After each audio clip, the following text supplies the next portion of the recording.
Quiero darle la palabra a un clásico en nuestras presentaciones, al bueno de Luis Cibrián, que nos va a recitar en 1 minuto 35 la poesía Vientos del Pueblo de Miguel Hernández, como introducción al acto.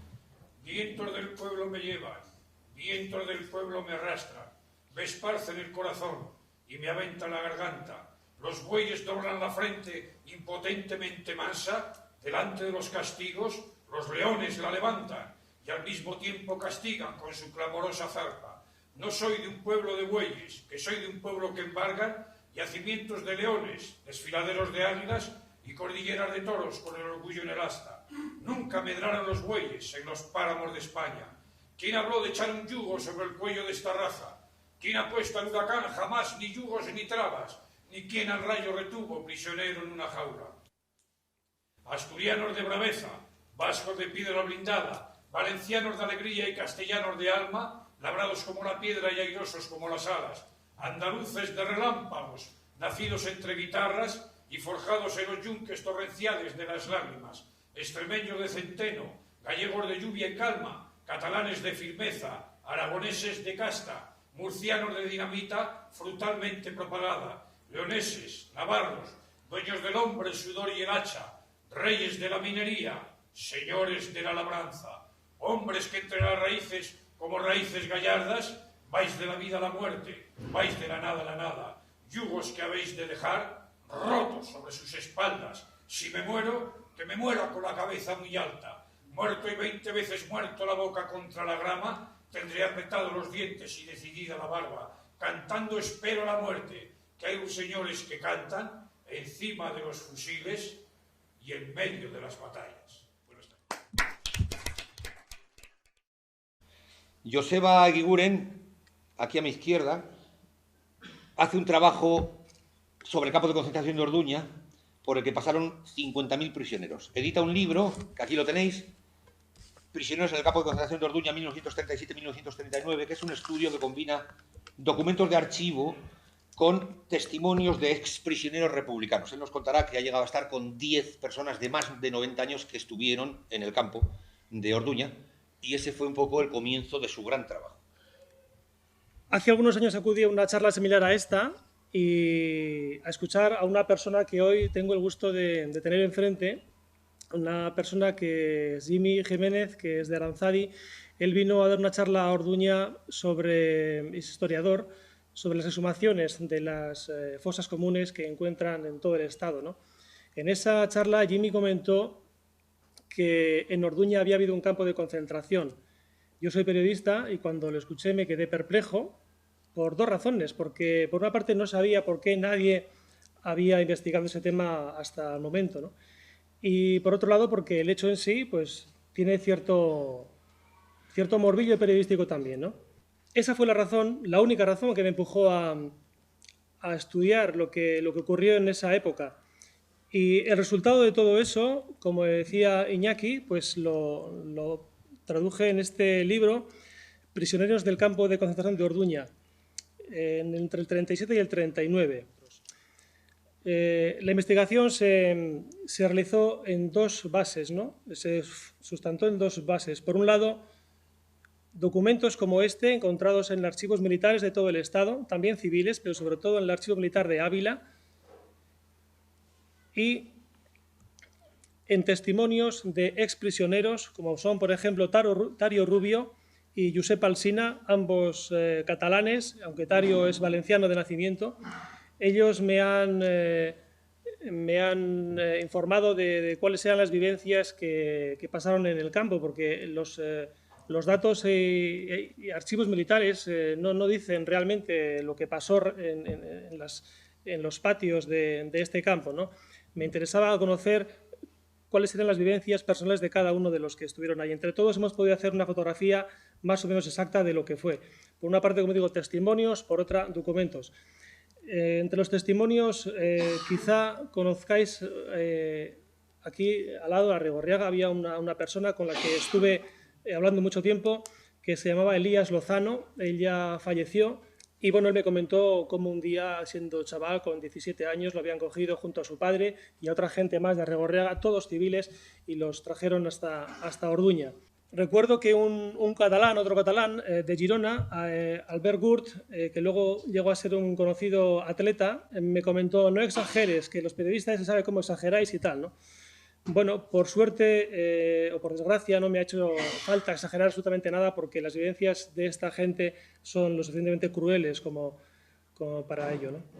Esta es la primera vez que el foco de atención investigadora se centra en este campo de concentración exclusiva, aunque ha habido otra investigadora que también presente hoy aquí, Ascensión Badiola, que investigó los campos de Vizcaya en general, citando por supuesto al de Orduña. Es la primera vez, como digo, que nos centramos directamente en este campo, que fue uno de los más grandes de todo el Estado. Este es el sello oficial. Lo he puesto no por referencia a vosotros, pero a veces en Orduña, cuando saqué este libro, esta investigación, había gente que dudaba de lo que yo estaba diciendo. Entonces, lo que me preocupé bastante en meter en el libro diferentes documentos para que quien quisiera pudiese acudir a los archivos y ver que esto no está inventado, por desgracia, y que es verdad, ¿no? Ese es el sello oficial del campo de concentración de prisioneros y evadidos de Orduña, dando a conocer el origen, el funcionamiento, la finalidad, las fuentes para el estudio de este tema. No he querido abrir ningún tipo de herida en Orduña ni fuera de Orduña. Solamente lo que he querido hacer es dar a conocer una verdad incómoda, pero necesaria de conocer, ¿no? Tanto por los orduñeses como por el resto de personas de la comarca, o del Nervión en este caso, porque nos afectó a todos, ¿no?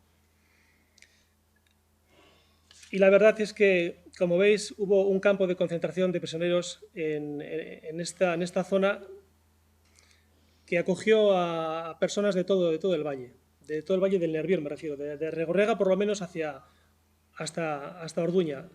Este es el croquis, no sé si podéis ver, el croquis oficial, el croquis militar del edificio. No tiene fecha, se supone que puede ser desde del 38, del 37 quizá. Si conocéis Orduña, esto está en la plaza del pueblo. Vamos a ver una fotografía aérea para que nos fijemos. Esta zona sería la plaza de Orduña. Esta es la aduana, el hotel La Aduana de la plaza, y este sería el colegio.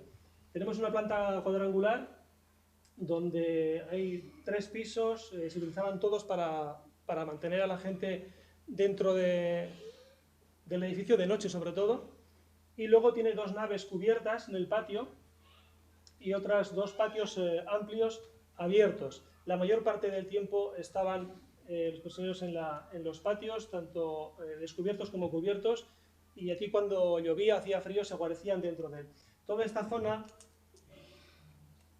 de parque actual, también entonces había un parque, no tenían acceso a ella, y tampoco tenían acceso a esta zona de aquí, que eran los establos, antiguos establos de lo que era el colegio de los jesuitas.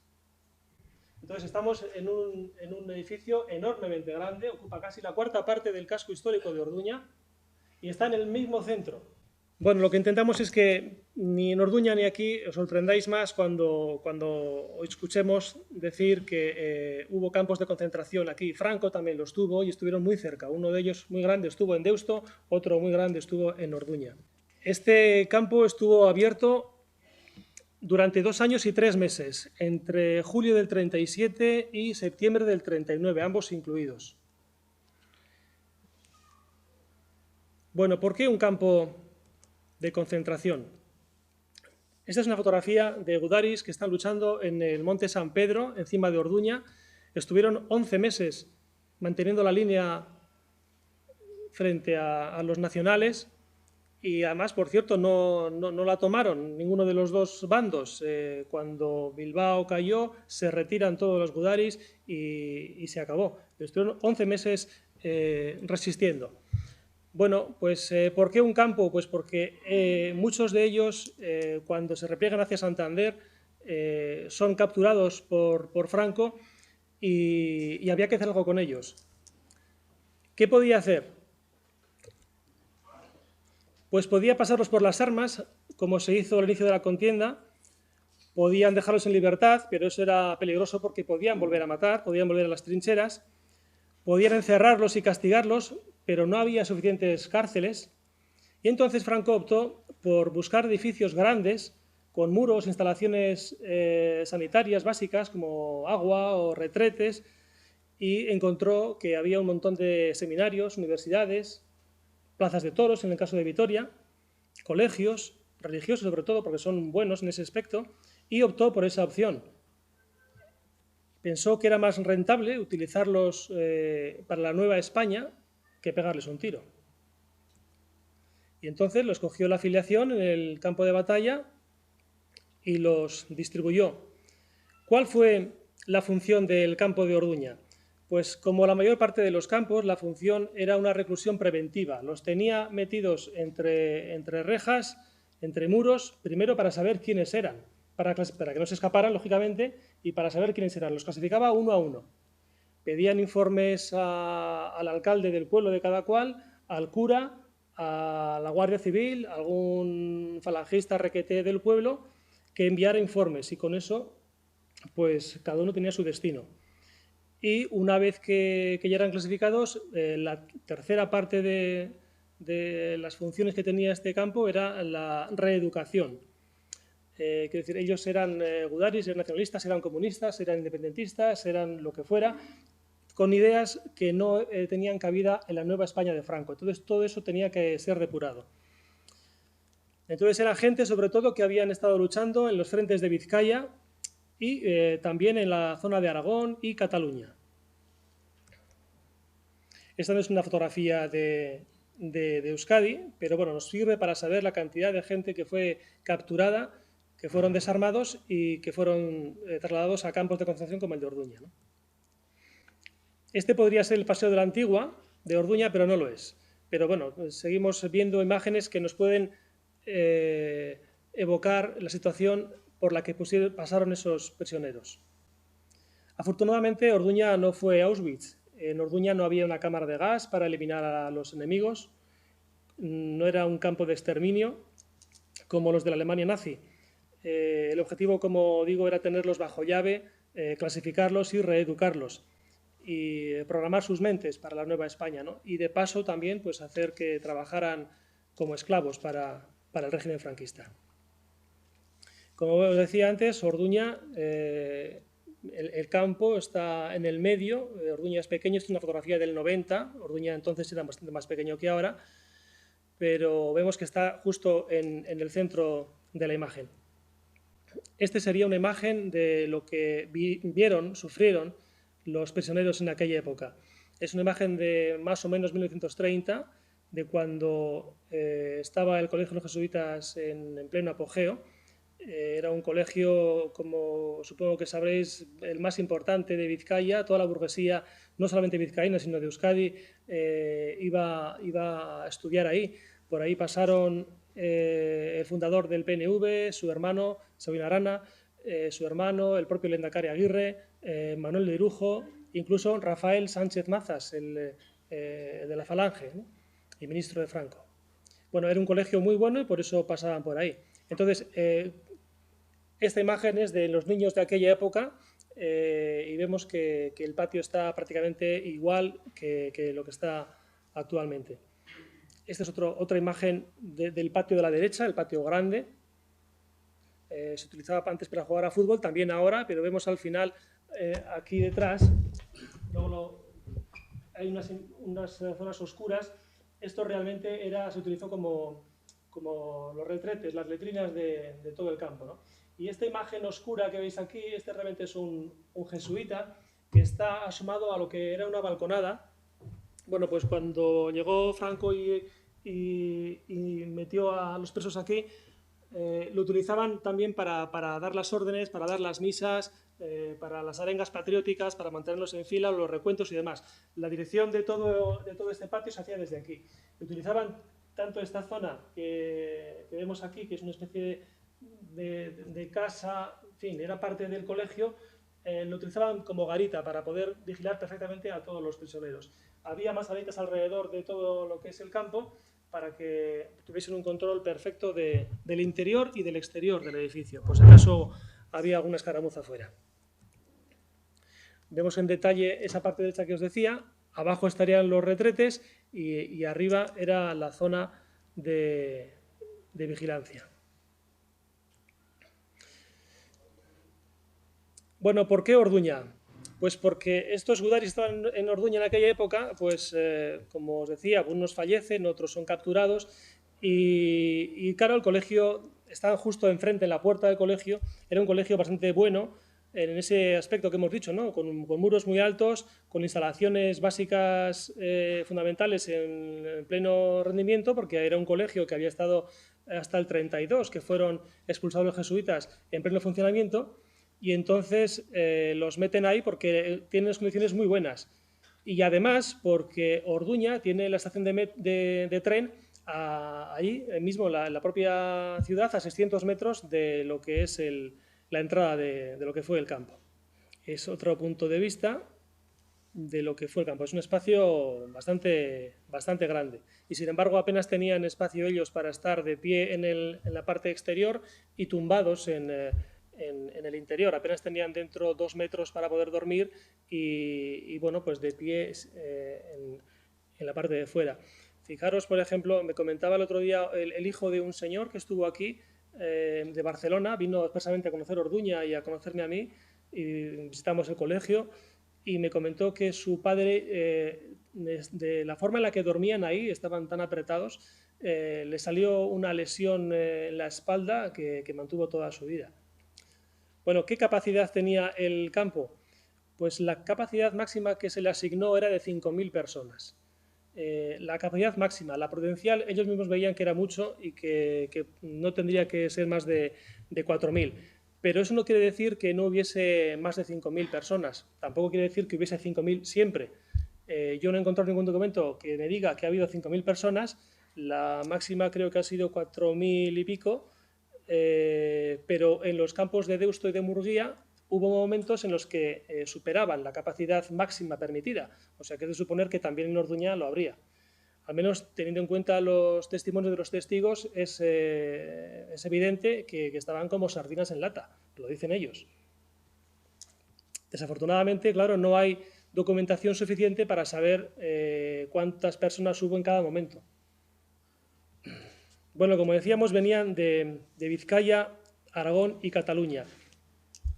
Pero este edificio no era, aunque fue el más importante, no fue el único que se utilizó en Orduña para meter a prisioneros de la guerra. Había realmente varios más. El Colegio de los Jesuitas se utilizó para recluir y clasificar a la gente, como os he dicho, que fue capturada sobre todo en Vizcaya, en Aragón y Cataluña. Únicamente eran varones, no siempre militares, ni gente que había cogido armas, a veces eran civiles, como el caso de este señor de Reorrega que os he citado antes. Pero había otros 3 más. El balneario de la Muera, desaparecido ya, que también se utilizó para recluir. Yo creo que porque no hubo sitio suficiente en el Colegio de los Jesuitas, se utilizó el balneario en un edificio enorme de grande, a la entrada de Orduña, donde están las piscinas actualmente. Se utilizó ahí por poco tiempo, por pocos meses, pero hay documentos que lo atestiguan. E, insisto, probablemente haya sido porque no había sitio suficiente en lo que fue el Colegio de los Jesuitas. Y además había un hospital municipal actual, antes también ahora es una residencia, antes era el hospital municipal, pero en la época de la posguerra, de partir del 37, se utilizó como hospital de prisioneros, entre al menos agosto del 37 y septiembre del 38.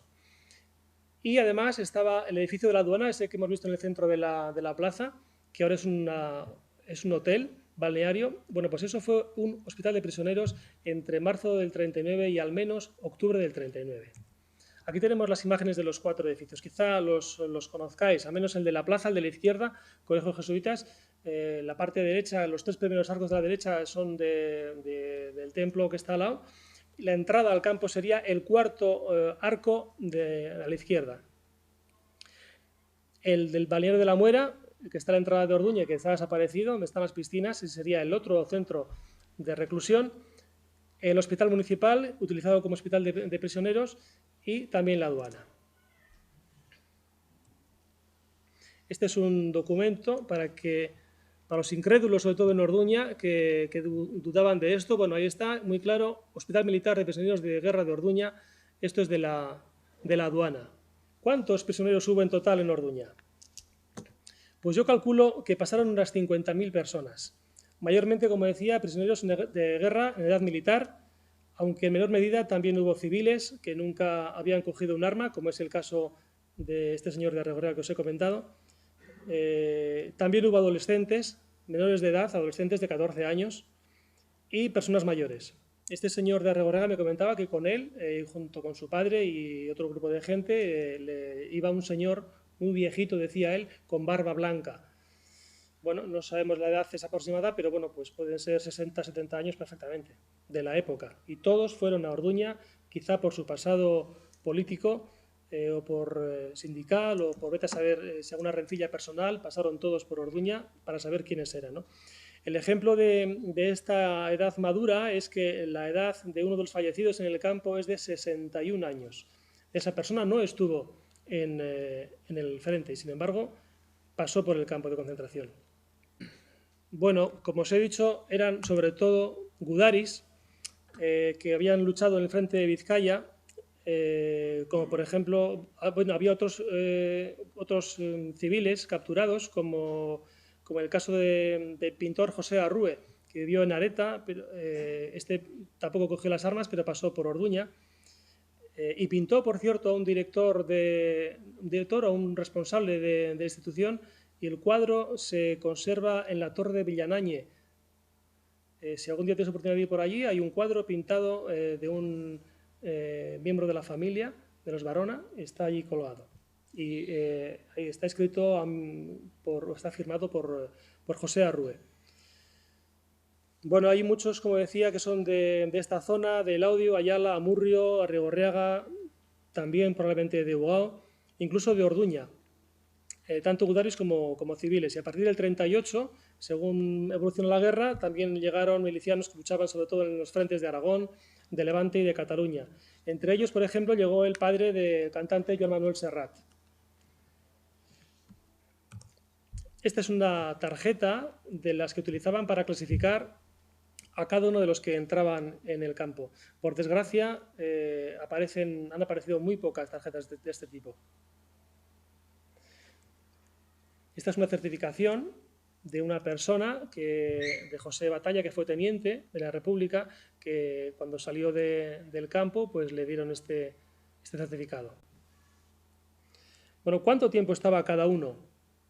Pues lo normal es que estuviesen varios meses, varias semanas, un mes o mucho, pero hubo gente que estuvo hasta 9 meses. Hubo otros que estuvieron apenas 2 días. El tiempo suficiente para que los clasificasen, sin más. Cuando llegaban los avales o llegaban documentos, informes de los pueblos respectivos de cada prisionero, decidían cuál era su futuro, dependiendo de todo eso, y marchaban. Esta es la única fotografía que yo conozco, al menos, y que yo conozca no hay ninguna otra, del campo de concentración de Orduña. Como vemos, este sería el patio pequeño, el patio de la izquierda, entre las dos naves, y estaríamos en la hora del rancho con platos, algunos, otros probablemente no tendrían plato, porque según me han dicho ellos mismos, comían como perros de una lata vacía, porque no había menaje para todos. Están, como veis, en el suelo porque no entraban nunca a comer ni a nada dentro del edificio, solamente a dormir. Ni cuando llovía o nevaba les permitían entrar adentro, solamente cuando ya estaban muy mojados o llevaban un buen tiempo fuera, entonces les permitían, pero estaban todo el santo día fuera, hiciese calor o hiciese frío. Algunos con mantas, con abrigos, pero la gran mayoría, pues bueno, como medio descalzos, muy mal vestidos, muy mal alimentados.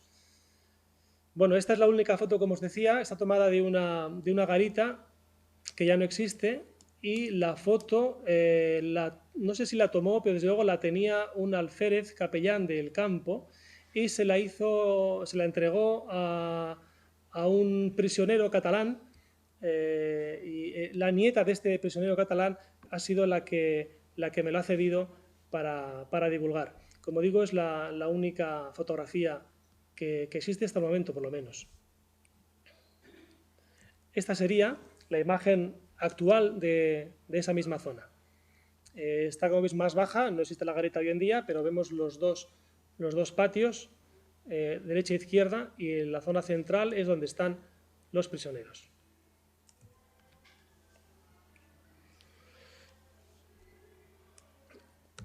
¿En qué condiciones estaban los prisioneros? Pues fueron sometidos, como os he dicho, a un trato inhumano que se sustentó en el hambre, en el frío, en el hacinamiento y en la violencia. En el hambre atroz, porque les daban muy poco de comer. Y bueno, había el caso de un señor, por ejemplo, de Madrid, que me contó que su compañero de Madrid también no podía caminar de lo débil que estaba, no podía subir escaleras. Entonces él le decía, roba algo de comida porque te mueres, ¿no? Pero una vez había intentado robar comida y le dieron tantos palos que no se atrevía, prefería morir de hambre que robar comida. Le pregunté si había muerto y me dijo que no, que consiguió sobrevivir, pero que lo pasó muy mal. El intenso frío, porque aparte de que estaban sin ropa adecuada, porque como sabéis en el frente, una vez que los cogían, a muchos de ellos los desvalijaban por completo. Si había una chaqueta de calidad, unas botas de calidad, se las quitaban de inmediato. Y por supuesto todo lo que tenían de valor encima, ¿no? Relojes, anillos, cualquier cosa que tenían, ¿no? En el caso de Tario Rubio, que hemos visto ahí, me comentó, por ejemplo, que a él le quitaron las botas y iba descalzo por el campo, en formación, apresado, y encontró, bueno, había muchos muertos en la zona de batalla y pidió permiso para poderle quitar las botas a un muerto y podérselas poner. Se lo dieron, así que, bueno, dijo, me estaban un poquito grandes, pero por lo menos no estaba descalzo, ¿no? Y otro, Albert Gurt, que os he citado antes, él me comentaba que tenía una chaqueta de cuero buena y que se la quitaron, nada más ser retenido, y bueno, que le hizo mucha falta, claro, porque hacía un frío espantoso y entró pues en jersey a Orduña, ¿no? Había gente que entraba en mangas de camisa. Y bueno, pues si nos damos cuenta de que estaban en la calle continuamente, cuando estaban dentro estaban durmiendo en el suelo, con ventanas sin cristales, sin comer, y encima con el agravante de que fueron 2 inviernos especialmente duros, con heladas y nieves constantes, con lluvias, bueno, pues era una situación atroz, ¿no? En Vitoria, por ejemplo, ese invierno se alcanzaron temperaturas de hasta 13 bajo cero. Orduña, que tiene un clima parecido al de Vitoria, pues han sido parecido, ¿no? Entonces el frío era muy intenso. Aparte, como os decía antes, al principio estaban hacinados totalmente, no tenían espacio para nada, estaban como si fueran ganado, enfermos en muchos casos, enfermos sobre todo de los pulmones, y además había enfermedades contagiosas de la piel, como la sarna, y como os decía, además violencia física y psicológica, porque bueno, eran enemigos, no eran considerados como prisioneros, no les aplicaban el Convenio de Ginebra, era gente que eran despreciados, no eran considerados soldados, y bueno, pues sobre ellos recaía toda la violencia psicológica y física que podía, ¿no? En concreto, uno de ellos, Tario Rubio, me comentaba, por ejemplo, que había un señor, por llamarle de alguna forma, que era uno de los guardianes del campo, lo llamaban el manco porque le faltaban algunos dedos y iba siempre con un garrote y entonces los hacía formar en el patio en un círculo, él se ponía en el medio y los hacía caminar o correr a paso ligero al trote hasta que cada cierto tiempo alguien caía porque estaba enfermo, estaba viejo, estaba débil, lo que fuera. Entonces dice que se abalanzaba sobre él y le pegaba palos hasta hartarse, ¿no? Y que él vio cómo mató a más de uno pegándole sin conocimiento en todo el cuerpo, ¿no? Es un caso que también lo ha comentado otra persona, otro testigo. Pero bueno, como había una impunidad total, pues no pasaba nada, ¿no? El manco este no creamos que era una persona de fuera, era una persona que vivía tenía apellido vasco y era de Amézaga, de cerca de Murguía. Bueno, y aparte de todo esto, eran obligados a trabajar como esclavos. En Orduña no se formó ningún batallón de trabajadores, sin embargo, fueron obligados a trabajar con pico y pala como estos para hacer diversas obras, tanto para el ayuntamiento como para la Diputación de Vizcaya, como para particulares afines a Franco. Trabajaron forzosamente haciendo todo tipo de trabajos. Lo mismo les mandaban al monte a por leña, que arreglaban calles, caminos, edificios públicos, como el cementerio, por ejemplo, la plaza de toros, el edificio de la aduana que hemos visto, o privados, como el balneario de la Muera o la casa del alcalde, ¿no? aunque quizá la obra más significativa que hicieron, por simbólica, es la Virgen de la reconstrucción de la Virgen del Charlazo, ¿no? De la antigua, que está a 900 metros de altura encima de Orduña.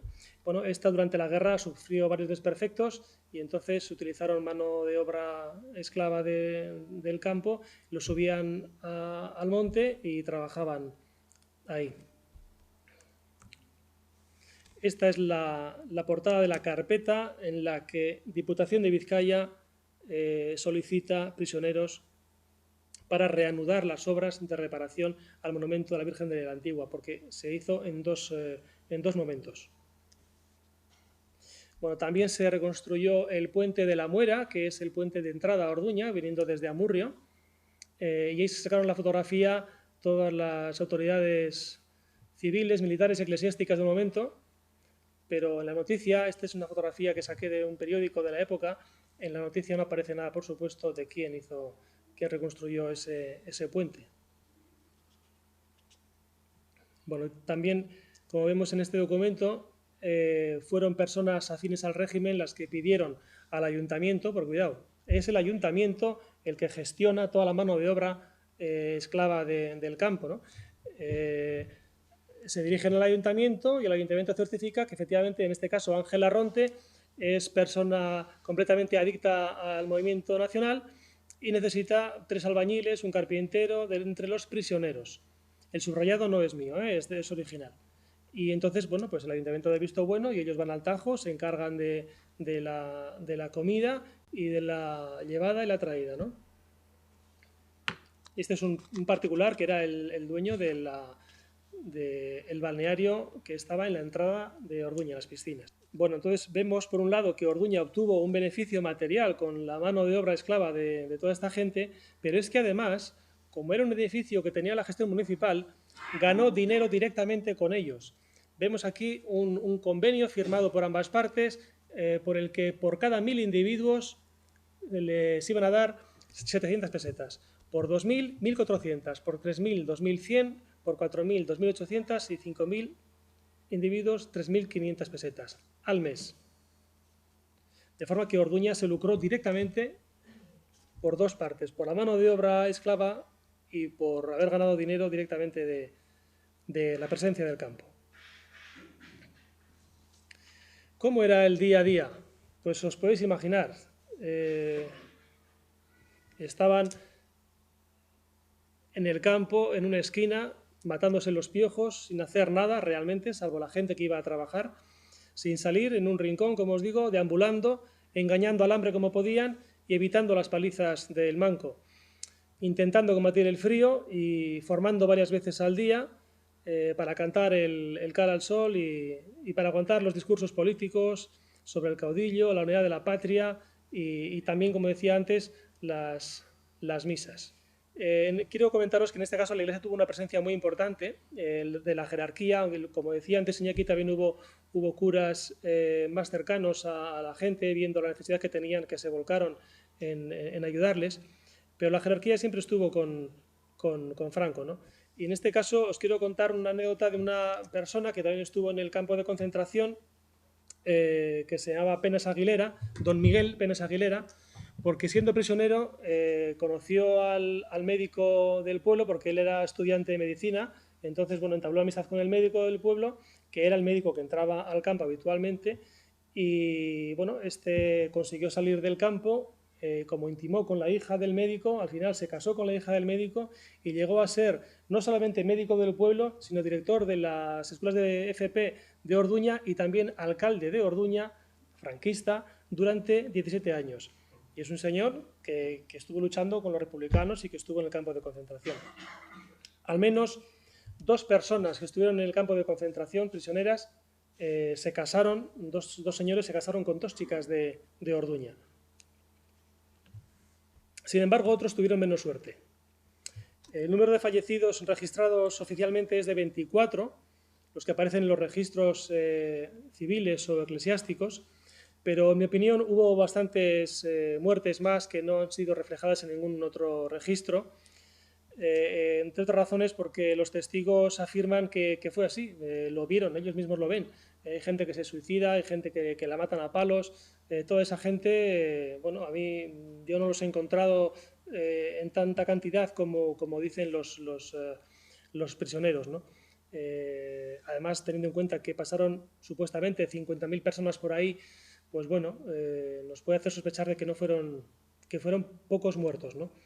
En cualquier caso, el perfil medio de los fallecidos corresponde al de un joven de 19 años, catalán, labrador de profesión, que murió por una dolencia pulmonar, aunque también hubo otras causas como el hambre, como decía, la falta de asistencia médica, los golpes o los suicidios, como este de una persona que no aguantó más, Agustín Heredia, y se tiró por la ventana y terminó con todo ello, ¿no?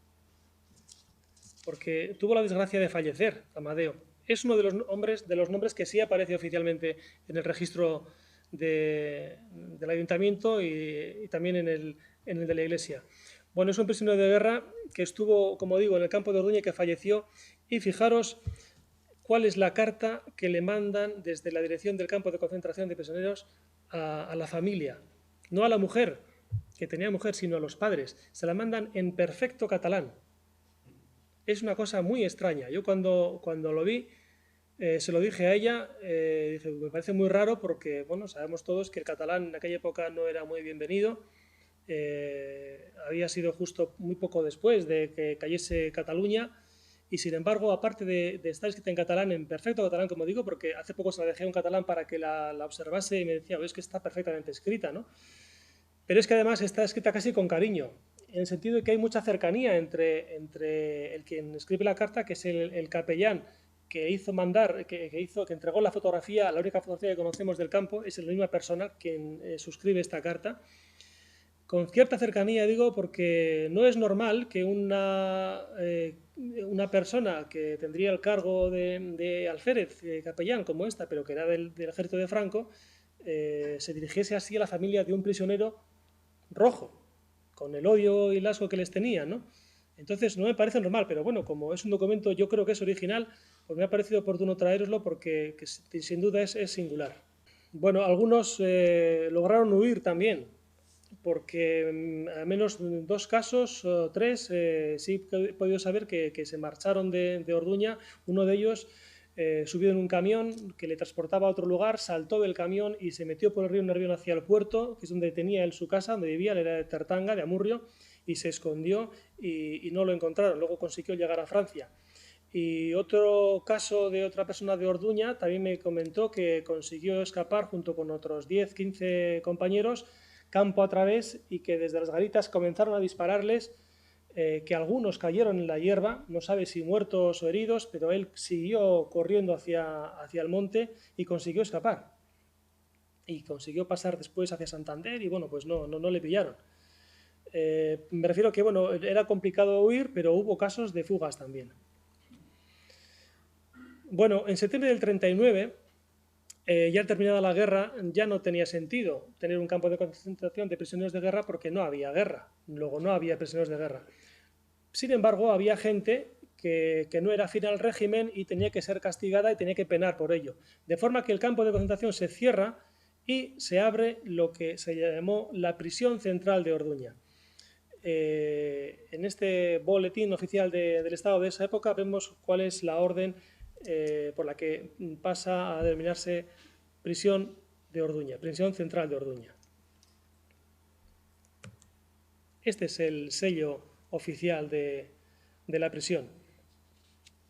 La diferencia entre el campo y la prisión en este caso es clara. Este fue una prisión de carácter civil, también solo de hombres, pero en la que había penados, es decir, condenados por diferentes delitos, aunque detrás de la gran mayoría de ellos se escondían razones políticas, sociales o sindicales. Entre ellas, por ejemplo, la rebelión, el auxilio a la rebelión, es decir, por haber defendido la libertad frente a Franco, que fue realmente quien se sublevó. Este es un expediente de una persona que pasó por la prisión y es una fase, aunque fue más breve que la del campo de concentración. Esta terminó empezó a últimos del 39 y a mediados del 41 ya se había cerrado la prisión. Es la última parte, pero es la que más recuerdan en Orduña. Estuvo apenas año y medio, pero la gente sí que recuerda que eran personas de mayor edad y que, bueno, realmente en su mayor parte eran provenientes de Badajoz, Ciudad Real y Málaga. Es decir, no era gente que había estado luchando en su mayoría en los montes, sino gente que había sido represaliada por sus ideas políticas o sindicales o sociales, ¿no? También hubo gudaris vascos, como por ejemplo el otro día me enteré que había uno que ya se llamaba Julián Chertudi, de Erandio. Este era maquinista naval de profesión y había estado luchando en la batalla de Machichaco. Consiguió salir vivo de aquello, fue condenado a 4 penas de muerte y fue llevado al fuerte de San Cristóbal, a Iruña, y se fugó de allí. Y tampoco lo mataron allí, entonces lo apresaron y lo trajeron a Orduña. Es decir, que este fue uno de los pocos casos, teniendo en cuenta el resto, que era gente de Badajoz, Ciudad Real y Málaga, como digo, en las excepciones de gente que sí que luchó por aquí, que eran gudaris, que habían estado en la guerra, pero era gente en general penada, condenada ya. Tenemos otro documento de la prisión central de Orduña, de Manuel Garrido Ojeda.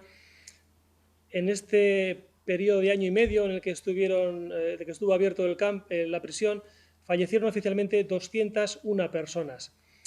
La mayoría murió de hambre, o mejor dicho, los mataron de hambre.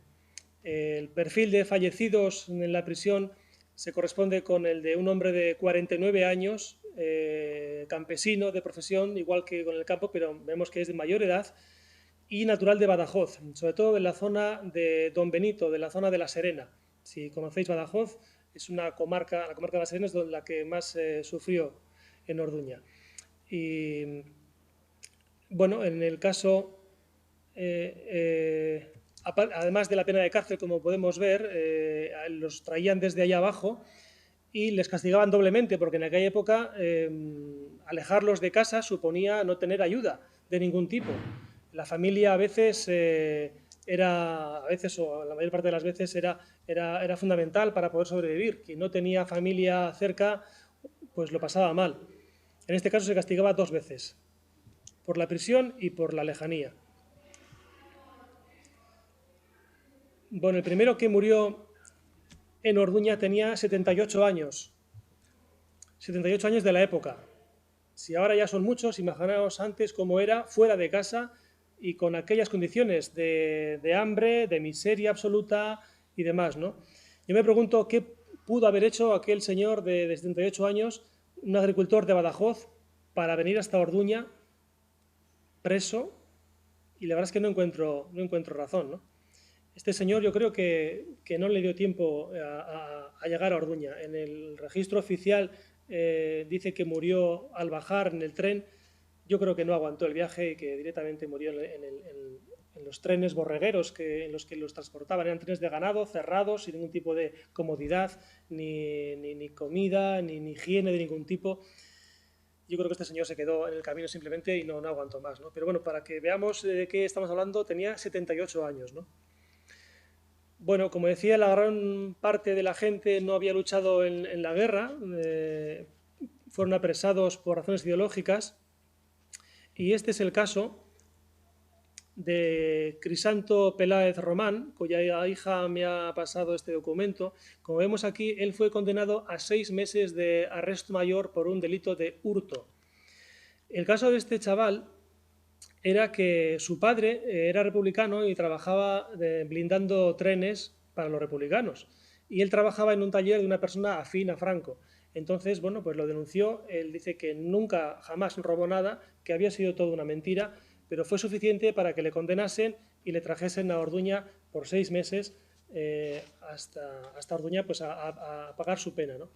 Este chaval además era cojo, tenía un pie más corto que otro, una pierna más corta que otra, y bueno, pues no sé si por esa razón o qué, se mofaban de él y le pegaron golpes hasta hartarse. Hasta casi su muerte no dijo nada nunca a su hija, y eso que lo intentó varias veces, ¿no? Y un día ya consiguió decírselo y entre lloros bueno, pues le contó parte de lo que había sufrido, ¿no? Probablemente no le contó ni la 10ª parte, pero bueno, pudo saber algo de lo que significaba Orduña para ellos. Orduña, en fin, para los que somos de por aquí nos puede significar lo que sea, pero para esta gente Orduña es sinónimo de muerte, sinónimo de reclusión, de tortura, de tristeza, en fin, es un hombre que no les trae más que crueldad a la mente, ¿no? Bueno, lamentablemente todo lo que ocurrió en esta prisión central de Orduña está aún sin investigar, aunque con toda seguridad todavía ya no queda ningún testigo que nos lo pueda contar, porque como digo eran muy mayores. Quizá algunas de las claves de lo que ocurrió estén aquí. Este es el cementerio de Orduña y vemos allí al fondo la sierra, el Bedarvide. En plano medio está el colegio que se utilizó como campo de concentración y en primer plano tenemos a los nichos, bajo cuyo cemento, bajo cuyo hormigón se supone que están los restos de los fallecidos en el campo y en la prisión. Aquí no ha habido posibilidad de encontrar estas botellas que se han encontrado en Iruña, donde dentro de ellas había el nombre de una persona. Sí las ha habido, pero no se han encontrado. Me explico. Las ha habido porque un señor de Orduña, ya mayor ya, me ha dicho que él encontró una de pequeño, que encontró la botella y tenía un nombre y tal, pero no le dio mayor importancia. Y hoy, ya en torno a 85 o 90 años, me lo cuenta con pena y me dice que, claro, pues que él no sabía de qué se trataba, pero ahora se da cuenta de que era el nombre de un preso que está enterrado en esa zona y que nunca intentó saber nada de su familia, ¿no? Y que esa pena le ha quedado, ¿no? Con casi 90 años está el señor con esa idea. Bueno, no se ha excavado nunca nada, como digo, porque está debajo de los nichos y entonces no ha sido posible encontrar imágenes como esta, donde un familiar pues está viendo los restos de lo que pudo ser pues su padre, su abuelo, y no se ha hecho, como digo, porque es complicado quizá de atajar ese trabajo, ¿no? Pero bueno, en fin, los hechos que hemos contado aquí son los más trágicos, crueles, los más infames que han ocurrido en toda esta zona durante el siglo XX, y es uno de los episodios de la represión franquista en Euskal Herria que menos se ha estudiado y, por desgracia, forma parte también de nuestro bagaje, de nuestro patrimonio histórico, por mucho que nos desagrade. Afortunadamente, después de la publicación de esta investigación, el Ayuntamiento de Orduña comenzó a moverse y, bueno, a través de la iniciativa Orduña 36, el año pasado se fijó ese pequeño monolito, homenaje, con una placa en recuerdo a la gente que pasó por el campo y la prisión. Está en el centro de Orduña, mirando hacia la entrada de lo que fue el campo, porque no se permitió al ayuntamiento, mejor dicho, poner la placa en la entrada de lo que es el Colegio de los Josefinos hoy en día, y bueno, pues está en la plaza.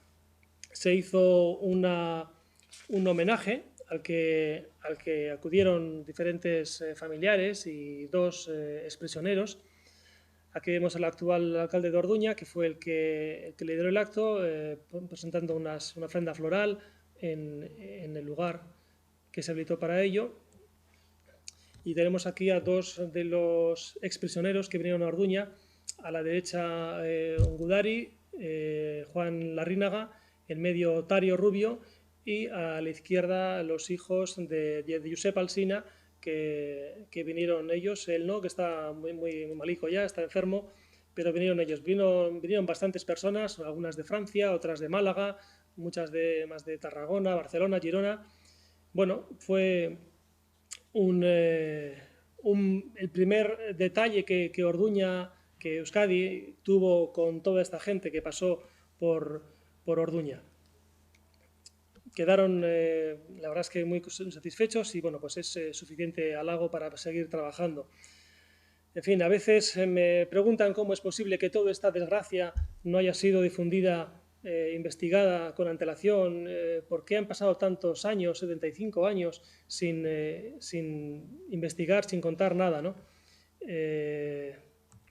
Yo no sé exactamente por qué, supongo que habrá que preguntárselo a la gente de Orduña, que tampoco lo ha difundido tanto, a otros investigadores, en fin. Lo que sí creo que tiene que ver es que Franco fue el caudillo de Dios y de la patria y fue el primer vencedor en el mundo del bolchevismo en los campos de batalla, ¿no? Esa fue la clave probablemente para que todo esto se haya ocultado durante tanto tiempo, ¿no?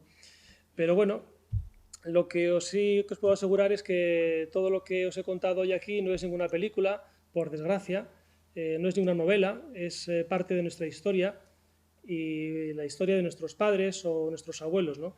Es nuestra propia historia, ¿no? Que tenemos derecho a conocer y el deber de no olvidar. Muchas gracias.